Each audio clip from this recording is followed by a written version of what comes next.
by that point, I was so committed to not liking it that I couldn't just do a 180 on them because I'm very pretend stubborn. So I've still never. I always loved the clip they did of what happened after the Death Star blew up. Did you ever see that clip? No, I don't think I did. Oh my God! It's one of the longer clips because it's actually it's like 3.5 minutes long. It's like almost a whole episode. Yeah. But it's so genius because it shows Senator Palpatine. He's sitting there joking with his buddies, and he cracks a joke. And one of the guys is like, "Oh, you made milk come out my nose." And they're laughing. The phone rings. He picks up. He goes, "Go for Papa Palpatine." And he goes, "Oh, Vader! How's my favorite Dark Lord Sith?"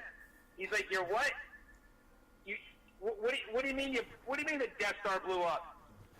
What the fuck is an aluminum falcon?" And he starts getting mad at him. He's like, "Get your light bright fucking asthmatic ass back to this fucking thing so I can kick your ass all over the place." That's and he finally awesome. goes, "Oh wait, he's crying." Oh, the whole episode is you gotta fucking get on fucking YouTube and watch that. I'll definitely check it out. I love the way they used to pussify all the villains. Like, whenever they did Skeletor from He-Man, it's just brilliant. Oh my God. Did you see that commercial that came out? I don't even know what the commercial is for.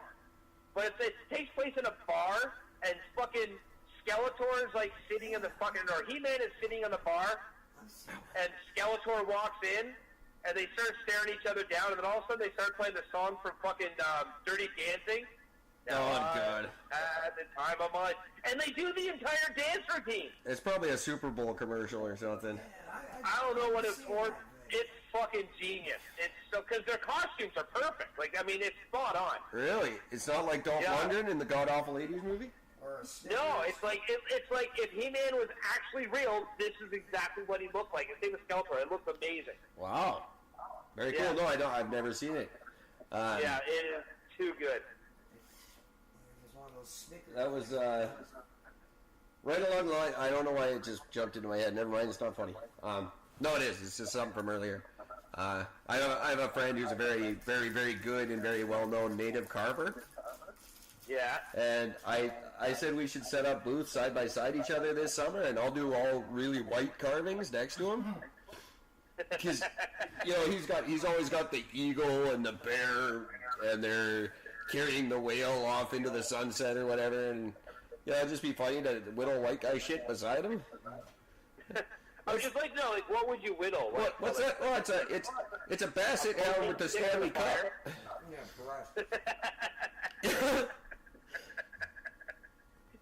Here's a hockey skate.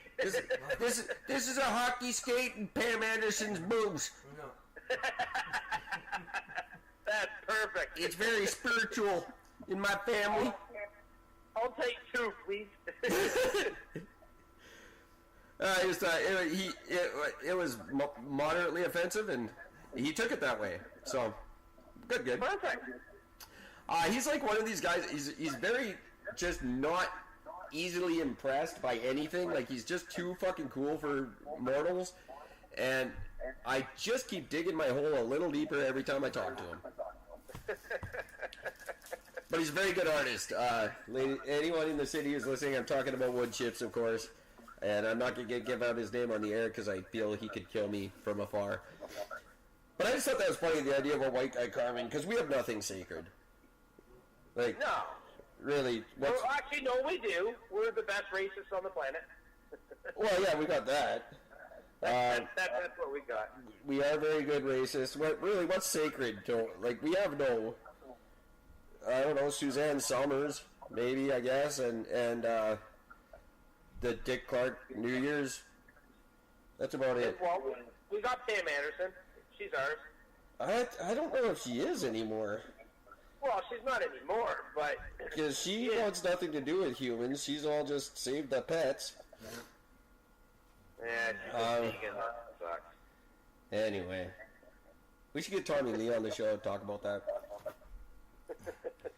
He would. Remember that Tommy Lee goes to college fucking bullshit he did? Tommy, come on, man. fucking thinking? That lasted all of like a fucking couple of semesters, or a couple of fucking classes. Yeah, well, yeah. What's he gonna do? Tried Tommy Lee and Flavor Flav and a new flavor of love. Oh Jesus! Now, speaking of, I don't know. Did I tell you that I finally saw the movie The Dirt? Did I tell you about this yet? You did mention that you'd seen it. And there was a scene in it that actually bothered me. Oh, cool. And I was quite disappointed by it. I mean, from the moment the movie started, I knew right away. The guy they got to portray Vince Neil, very disappointing. So it bothered you like Hostel bothered people, or it bothered you like it was a poorly done scene? Bothered me because it was a poorly done scene. It was, because, I mean, I read the book. I'm a fan of the band. You know, like, I own the book. I own The Dirt. I also own... I'm not ashamed to go on record and say I was always a big fan myself. Yeah, they were great. I got no complaints with them. But anybody who's not a big fan, Vince Neil went through some very rough shit, not just when he ended up killing a guy in a car crash, but his daughter, Skylar, died from cancer that ended up... No, they didn't touch up on this in the movie, and I was pissed about this, because that would be a huge thing. She died because the house that he bought had this creek that ran out behind them, this water creek that ran out behind his house, and his daughter was always playing in the creek and shit. The water was contaminated by a local business. Oh, wow. And she died from cancer from that. And he sued them and fucking lost. Jesus. Even though it was proven. It was a brutal thing.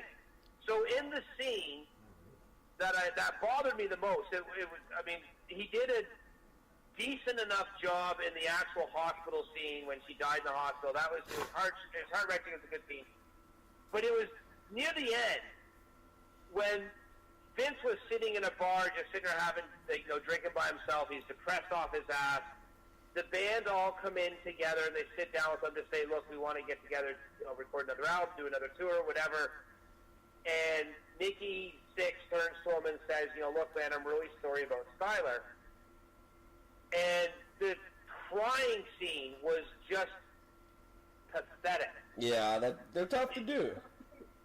I get it. It's tough to do, but, I mean, I think they should have left that scene out. They should have redid that scene. Yeah, I can see that. Because it was terrible. It was so bad. It was so not believable. There was just nothing. And it's just like, I was really sad by Did that. he have any say in it? Who, the band? Vince Neil. Oh, fuck yeah. They were, all four of them were fucking producers of the movie. Well, then he must have signed off on it. I'm assuming that was just the best take, and after seeing so many shitty takes, Yeah. I think they just said, no, I think this is good, not realizing that after seeing so many shitty takes, that actually ended up being fucking horrendous. I can see that. Hey, I want to switch gears just a little, because you brought something up that came up this weekend for me, and I just want to, hey guys, sometimes your kids are messed up when they're born, for whatever it is, and I don't mean messed up. I mean, your kids are different when they're born. They may be born with an illness. They may be born with cerebral palsy. They may be born with any number of things, and I need men to know, and I think we all need to support our friends in this. It has nothing to do with you. It's not your fault. It's not your defective junk. It's just the way the dice fell that day. I met a guy this weekend who is convinced that it's his faulty unit that produced a child with cerebral palsy. And his story broke my heart. The way he looks at it is absolutely heartbreaking. And guys, you have to know that that's not true. And your kids are beautiful, and just do the best you can with them, and love them while you can. It's a heartbreaking thing to think of. Or maybe you just got really bad sperm. There's always that. That too, but again, that's not something you can control. No. And, guys, this is a segue that I didn't want to have to get to, but we're already an hour into this mess. So I am witnessing, as I get more involved in the community and I get more involved in helping people, which I love, and it's so cool that people are actually seeking me out and coming to me for help. It's so flattering and so awesome. God, I hope I can live up to it. But I'm meeting a lot of guys who deal with a lot of emotional shit, and they have nowhere to turn, and they're scared, and they can't admit it to their friends. And there is no resources available for a single dude with questions, with confusions, a guy who's fleeing abuse, a guy whose rights are being denied. There's nothing for men. And no, there isn't. Newsflash, like, we got all these funny commercials. Oh, men have skin too. Yeah, well, men have fucking hearts too. Men have emotions too. Sorry, fellas, I'm blowing the lid off this massive secret. We're fucking people. And we feel, and it sucks, and we get hurt too by women that are much smaller than us, and then we get laughed at by police, we get ridiculed in the courtroom, we get told, there's no way she could hurt you. Well, yeah, she can, and she does, frequently. That's not getting too personal right there yet, but gentlemen, I'm sending an open call. Any of you who feel guilty, emotional, just need someone to talk to, ericandgord.com. There's a contact page you can fill out very anonymously. I'm the only one who sees it. And reach out. I'm trying to put something together for us. I'm not sure what just yet, but this needs to change. Men need to be heard, because there's guys killing themselves over shit that really we could just talk through. And no religious bullshit, no judgment, no anything. Just we need a place where we can talk, and I'm going to put that together. And I want anyone who has access to any sort of resources out there, please get in contact with us and let us know what we can do to get you involved to help a lot of confused older men who are lost out there. No, don't let me say older. I mean, I'm just saying that because I'm one of them. But youths, any age, men of any age, we got to stick together and help each other out, because there's some really sad shit going on, and we never admit it, and we should, because it makes you look tougher, in my opinion. No, absolutely. Admitting when you've been taken advantage of, when you've been, like you said, abused. You know, I mean, like, it,